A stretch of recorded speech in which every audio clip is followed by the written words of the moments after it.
Hello student, welcome back to my YouTube channel Student Study Point, and I hope that you all are fine. So let's move on to a new topic which is to be just discussed today.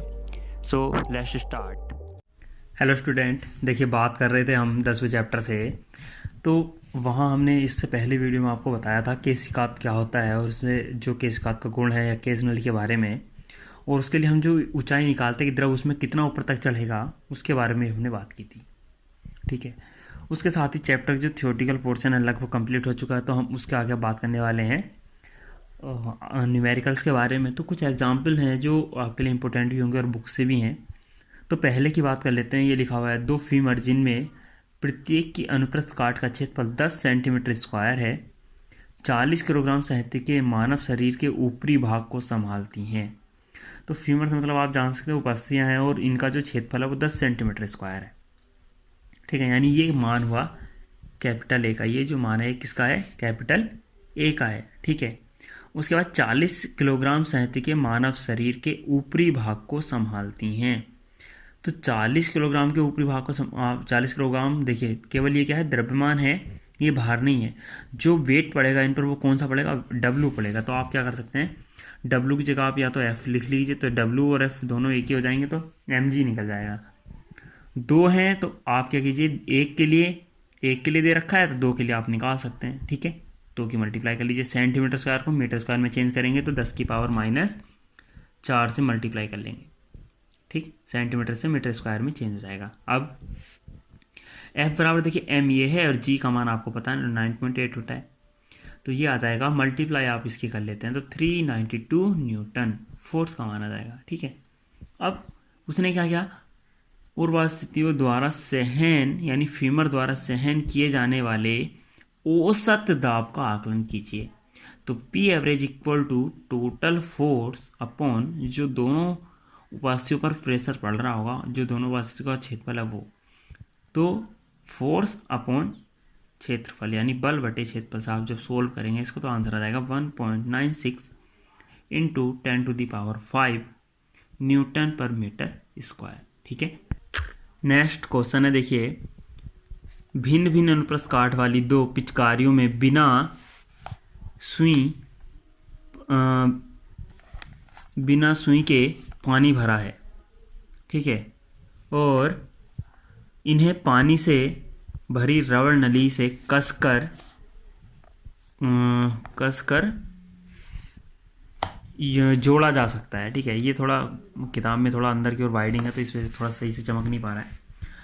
जोड़ दिया गया है। छोटे बड़े piston के व्यास, छोटे व बड़े पिस्टन के व्यास 10 न्यूटन का बल, छोटे व बड़े पिस्टन के व्यास जो है वो 1 सेंटीमीटर और 3 सेंटीमीटर के हैं।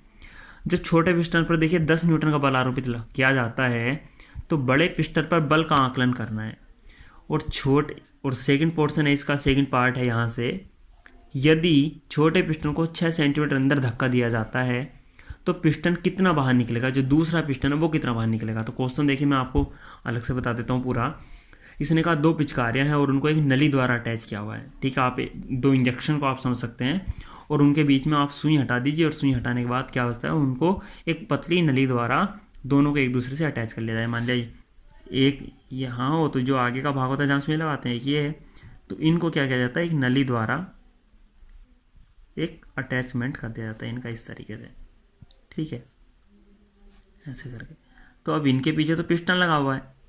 ठीक है, यहाँ ऐसे करके ये, तो अब होता क्या है कि दोनों के व्यास क्या हैं, अलग अलग है। एक का 1 सेंटीमीटर है, एक का 3 सेंटीमीटर है। ठीक है, तो क्या किया जाता है, उन्होंने कहा छोटे पिस्टन पर इस पर क्या किया जाता है, 10 न्यूटन का बल आरोपित किया जाता है।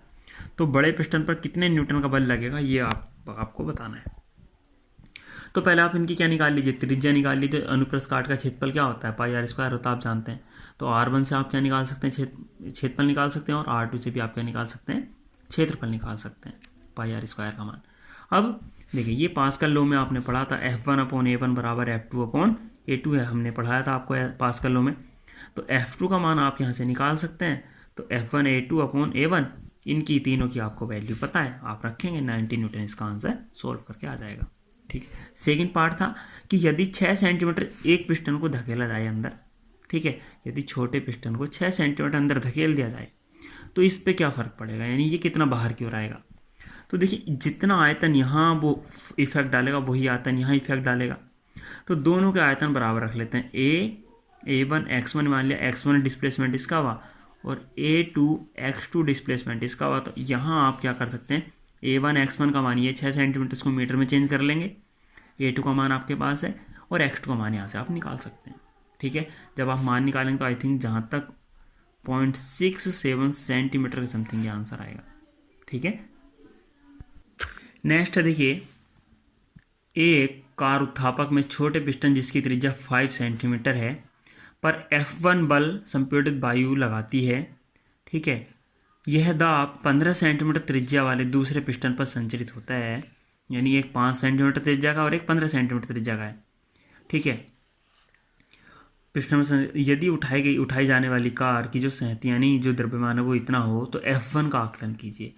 तो देखिए यही वही पुराना फॉर्मूला है F1/A1 वाला। आप कि A1 आप एरिया निकाल सकते हैं पहले वाले की त्रिज्या से, फिर A2 निकाल सकते हैं 15 सेंटीमीटर त्रिज्या से। एक मान ये दे रखा है यानी भार दे रखा है, आपको F1 का मान निकालना है, यानी कार को उठाना। तो ये क्या हो जाएगा, F2 का मान हो जाएगा। किससे निकालेंगे आप, ये W बराबर mg से निकाल सकते हैं आप। ठीक है, तो F2 का मतलब W से है, तो आप इसको सोल्व करके आंसर निकाल सकते हैं। ठीक है, एक अब फोर्थ क्वेश्चन है, बात करते हैं फोर्थ क्वेश्चन की।